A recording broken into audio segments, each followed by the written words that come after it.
अब जैसे जी इफेक्टिव मैंने बताया, केस 1 ले लेता हूं, लिफ्ट इज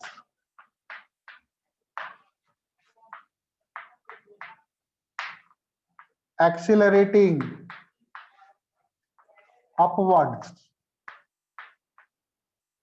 और इसके अंदर एक पेंडुलम है।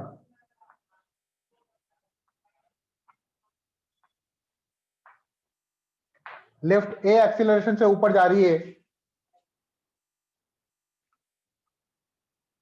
तो अब इसका क्या टाइम पीरियड होगा? तो अब देखो यहां पर नीचे की तरफ फोर्स कौन सा एम जी लग रहा होगा, और इसके अलावा भी कोई फोर्स लग रहा है क्या? Pseudo force. सूडो फोर्स लग रहा है, एम जी और एम ए। तो जी इफेक्टिव कितना हो जाएगा इसका? एफ नेट क्या हो जाएगा? M G plus M A. F net क्या है? एम जी इफेक्टिव। तो आप देखोगे एम एम कैंसल, तो जी इफेक्टिव हो गया यहां पे जी प्लस ए। तो टाइम पीरियड हो जाएगा इसका टी बराबर 2 pi root over L upon g plus a. Lift अगर नीचे आ रही हो तो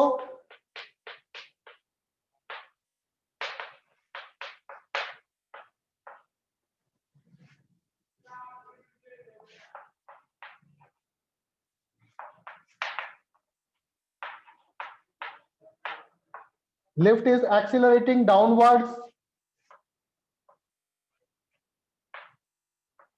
तो एम जी लगेगा नीचे और एम ए लगेगा ऊपर।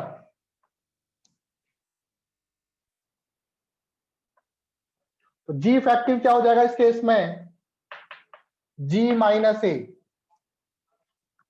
तो टाइम पीरियड हो जाएगा टी बराबर 2 pi root over L g minus ए।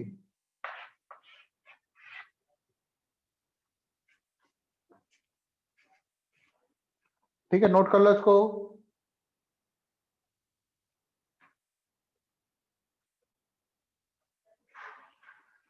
रब कर दूं?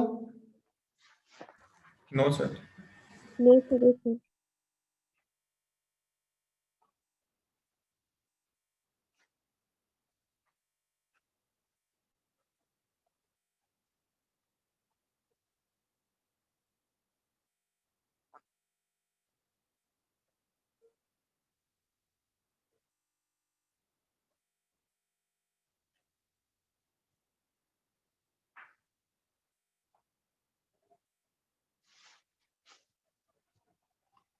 चलो आगे देखिए। अब सर एक मिनट, अभी नहीं। ऊपर वाला नहीं लिखा? नहीं सर, अभी स्टार्ट किया था।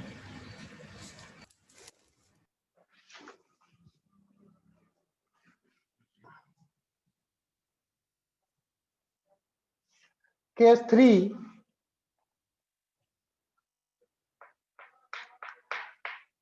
lift is accelerating horizontally.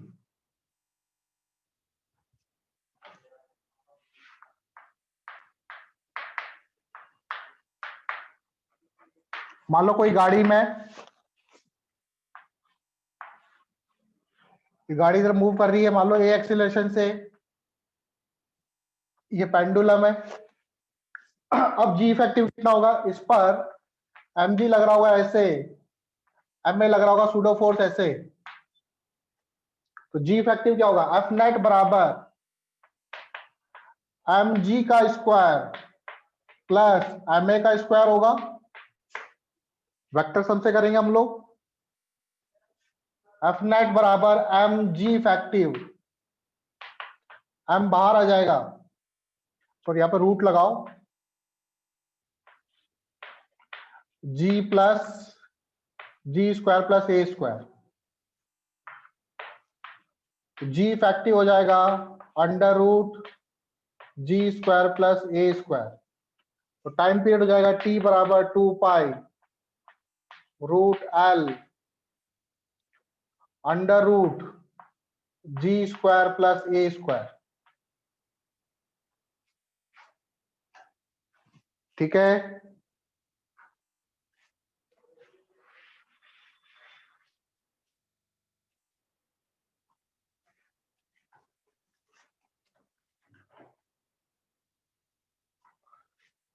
Case 4 ले लो। ये पेंडुलम का नहीं ले रहा मैं। मान लो मेरे पास लिफ्ट है, यहां पे एक स्प्रिंग लगा हुआ है और इस पे ब्लॉक अटैच है। इसको एक्स डिस्प्लेस करेंगे ऐसे नीचे, फिर रिलीज करेंगे। मान लो ये एक्सेलरेशन ए से ऊपर जा रही है, तो इसका टाइम पीरियड क्या होगा? इसको मीन पोजीशन से एक्स डिस्प्लेस करके रिलीज करा, इसका टाइम पीरियड क्या होगा?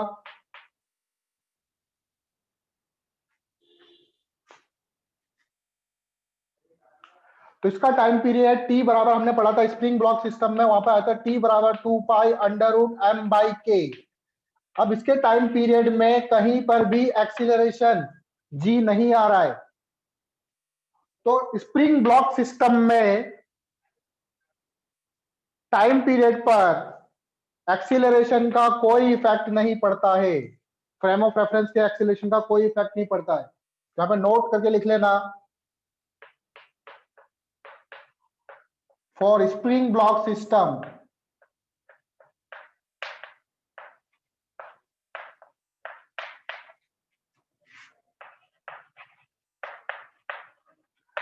there is no effect on time period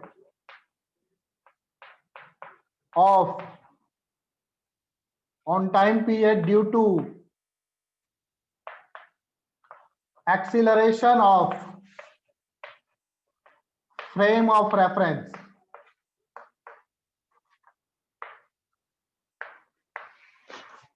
frame of reference के एक्सीलरेशन का टाइम पीरियड पे कोई इफेक्ट नहीं पड़ता है। किसमें? स्प्रिंग ब्लॉक सिस्टम में।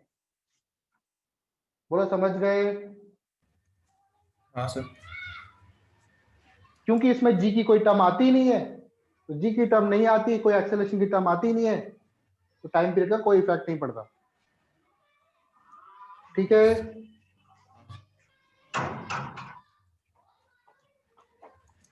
नोट कर लिया? नहीं हाँ सर। सर।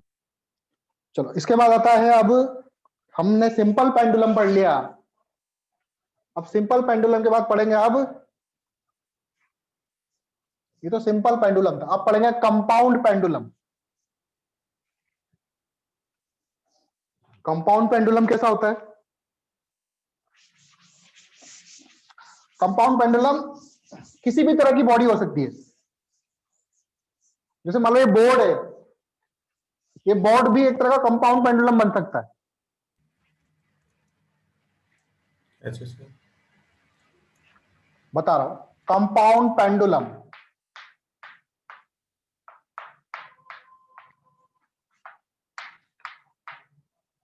कंपाउंड पेंडुलम कैसे बनाते हैं? बाय हिंजिंग और रिजिड बॉडी। रिजिड बॉडी जानते हो आप लोग? हाँ सर। रिजिड बॉडी जिसके किसी भी दो पॉइंट के बीच में जो डिस्टेंस होती है वो चेंज नहीं होती है। जैसे कोई ब्लॉक ले लिया मैंने, इसके दो पॉइंट के बीच में जो डिस्टेंस है, चाहे इसको ऊपर कहीं भी ले जाओ, कैसे भी मोशन कराओ, ये ए और ये बी, इन दोनों पॉइंट्स के बीच में डिस्टेंस सेम रहेगी। Yes sir. इसको बोलते हैं रिजिड बॉडी। तो कोई भी रिजिड बॉडी ले ली आपने किसी भी शेप की, इसको हिंज कर दिया यहां पर, यहां पे एक कील ठोक दिया आपने,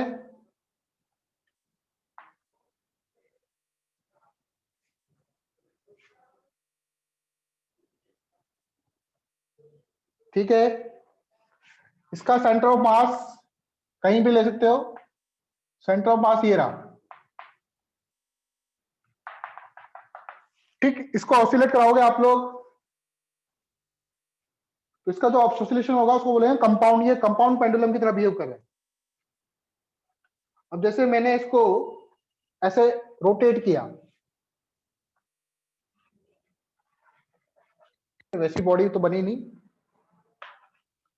ये इसका हिंज पॉइंट, इसे हिंज बोल दो, एस ये हिंज पॉइंट है जहां पे मैंने इसको हिंज कर रखा है। ये इसका centre of mass, centre of mass पर दो तरह के फोर्स लग रहे हैं। एक तो लग रहा है नीचे, सॉरी mg लग रहा है,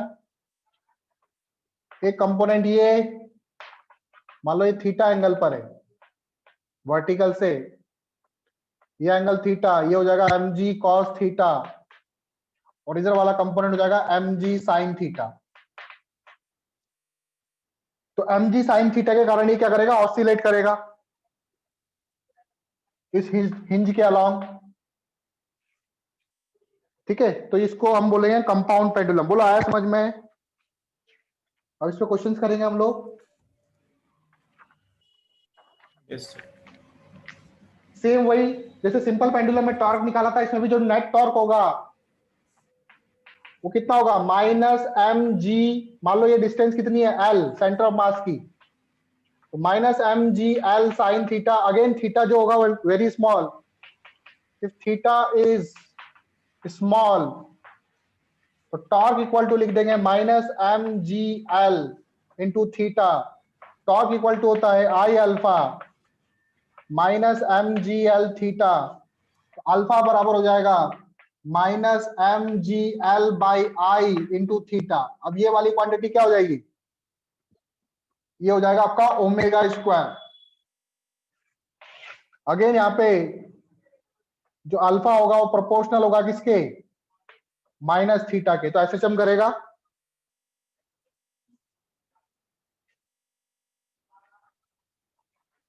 तो क्या करेगा, एंगुलर एसएचएम।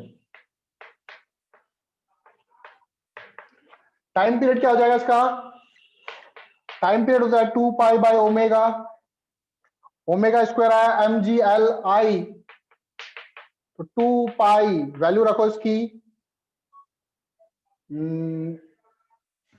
आई ऊपर आएगा, एम जी एल नीचे आएगा।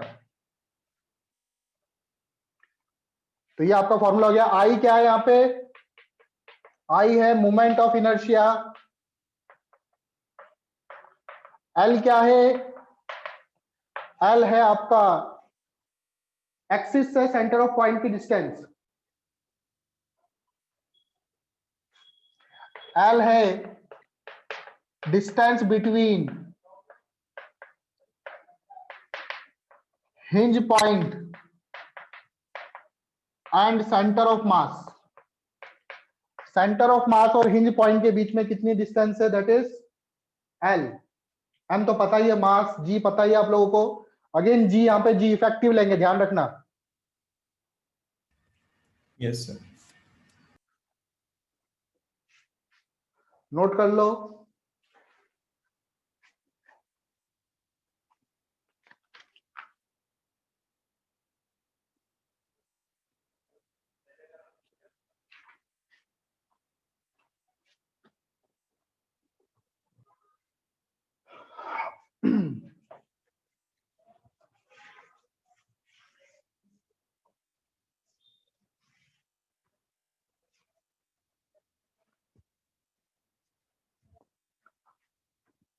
तो जैसे एक क्वेश्चन लेते हैं, मान लो एक रॉड है,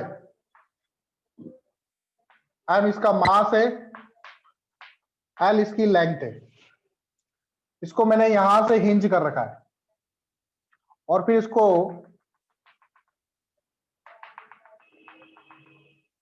थीटा एंगल पे ले जाके रिलीज करता हूं। यहां से इसको रिलीज किया मैंने, ये ऑसिलेट करेगा इस तरह से। इसका टाइम पीरियड बताना है, फाइंड टाइम पीरियड। तो टाइम पीरियड का फॉर्मूला क्या होता है, अभी आपने देखा टाइम पीरियड का फॉर्मूला टी बराबर 2 pi under root I by M g L. I कितना होगा यहाँ पे जल्दी बताओ। वैसे आई आपको पता नहीं है। कोई रॉड होता है तो रॉड का जो मोमेंट ऑफ इनर्शिया होता है किसी एंड के अलोंग, अगर एक्सिस यहां से पास करिए तो इस रॉड का मोमेंट ऑफ इनर्शिया होता है ml²/3, ये याद रख लो अभी।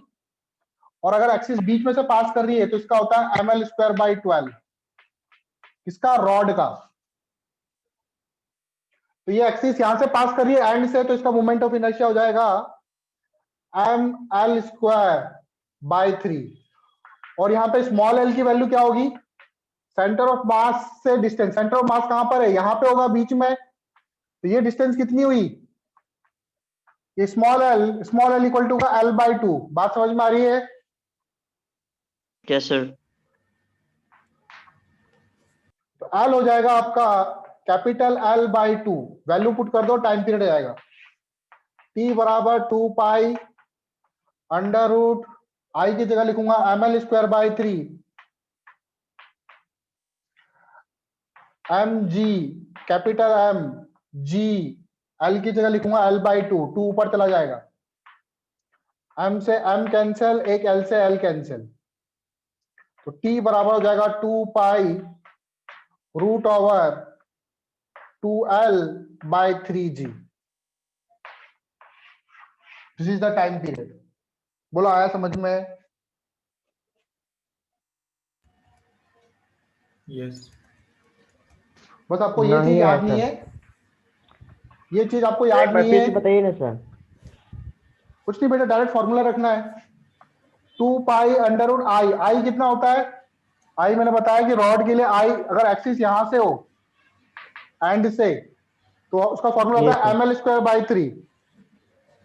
और स्मॉल एल क्या था, सेंटर ऑफ मास की डिस्टेंस कहां से, हिंज पॉइंट से। ये पॉइंट आपका हिंज पॉइंट है एस, यहां से सेंटर ऑफ मास की डिस्टेंस क्या होगी, l/2। मुझे रॉड का सेंटर ऑफ मास कहां पर होता है, बीच में होता है। यस सर, बीच में, मिडिल। तो बीच में कितनी डिस्टेंस है, l/2। तो स्मॉल एल की वैल्यू क्या होगी, l/2। इनकी Okay. वैल्यू को उठा के इस फॉर्मूले में डाल दो, आ जाएगा।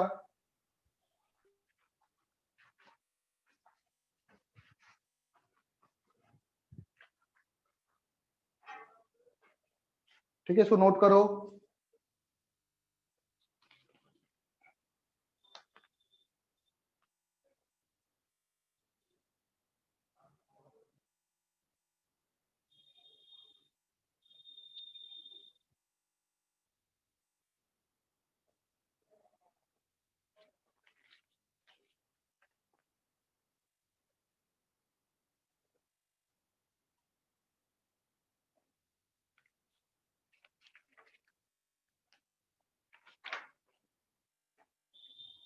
हो गया।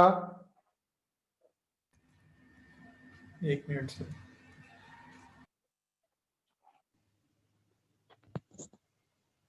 Yes sir. चलो नेक्स्ट क्वेश्चन, और भी सवाल बना सकते हैं हम लोग। डिस्क ले लेते हैं, डिस्क ले ली मैंने एक, जिसका मास है m। इसको हिंज कर दिया यहां पर, एक बड़ी सी थाली मान लो। फिर इसको ऐसे रोटेट करूंगा और फिर रिलीज करूंगा, तो इस तरह से ऑसिलेट करेगा। Yes sir. इसका टाइम पीरियड निकाला, इसकी रेडियस है, इसका सेंटर मास कहां पर होगा, यहीं पे। Centre of the circle. अब इसका आई कितना होगा, तो देखो इसका आई, तो देखो इस जैसे डिस्क होती है तो डिस्क का अगर मैं यहां पर आई पूछता हूं, अगर डिस्क यहां इसके अलोंग रोटेट कर रही है तो उसका आई होता है mr²/2। और इस एक्सिस पे पूछ रहा हूं तो यहाँ पे एक थ्योरम लगती है जिसको बोलते हैं पैरेलल एक्सिस थ्योरम। उसके हिसाब से हो जाएगा mr²/2 प्लस mr²। मतलब सेंटर ऑफ मास पे कितना है प्लस सेंटर ऑफ मास से डिस्टेंस कितनी है उसकी, एक्सिस की। तो टाइम पीरियड हो जाएगा इसका टी बराबर 2 pi under root I by M g L. I कितना है यहाँ पे, ये that is 3/2 M R square. L कितना है, सेंटर ऑफ मास से हिंज पॉइंट की डिस्टेंस कितनी है, आर, तो आर रख दोगे। तो टाइम पीरियड हो जाएगा 2 पाई 3/2 एम आर स्क्वायर, एम की जगह एम, जी की जगह जी, एल की जगह R, M M R R cancel. तो टाइम पीरियड जाएगा 2 pi under root 3/2 R upon g. ठीक है, ये टाइम पीरियड आएगा।